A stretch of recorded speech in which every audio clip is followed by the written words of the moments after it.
দেশের বিভিন্ন এলাকায় চাঁদাবাজি, দখলবাজি সহ যেকোনো অপকর্মের বিরুদ্ধে কঠোর অবস্থানে বিএনপির হাইকমান্ড। দফায় দফায় দেয়া হচ্ছে সতর্কবার্তা।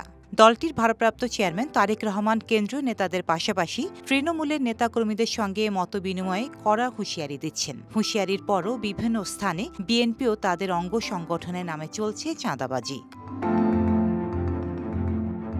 শিক্ষা প্রতিষ্ঠান, অফিস, হাটবাজার, ফুটপাত, বস্তি, পরিবহন সহ বিভিন্ন খাত নিয়ন্ত্রণ নেয়ার চেষ্টা চালাচ্ছে দলটির নেতাকর্মীরা। দেয়া হচ্ছে হুমকি ধমকি। কেউ চাইছেন ঠিকাদারি, কেউ দাবি করছেন চাঁদা, কেউ বা ব্যস্ত চেয়ার দখল নিয়ে। দখল করছেন ব্যাংক, খাসজমি এবং পুকুরও।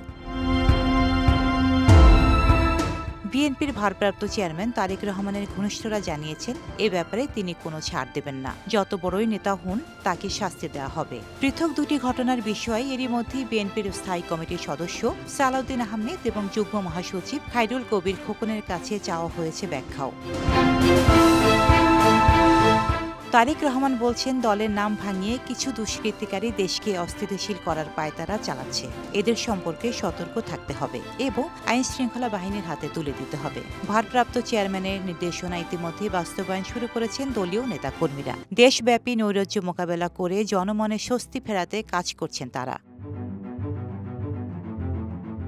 জানা গেছে, তৃণমূল নেতাকর্মীদের সঙ্গেও ধারাবাহিক মতবিনিময় সভাগুলোতে প্রধান অতিথির বক্তব্যে ভার্চুয়ালি একই বার্তা দিয়ে যাচ্ছেন বিএনপির হাইকমান্ড তারেক রহমান। তিনি স্পষ্ট ভাষায় জানিয়েছেন, বিএনপিতে দুষ্কৃতিকারীর ঠাঁই হবে না। জনগণের সঙ্গে সম্পর্ক উন্নয়নের মাধ্যমে আগামী নির্বাচনের প্রস্তুতি নিতে হবে। ইনসাফ এবং ভালোবাসা দিয়ে মানুষের মন জয় করার আহ্বান জানিয়েছেন বিএনপির এই শীর্ষ নেতা।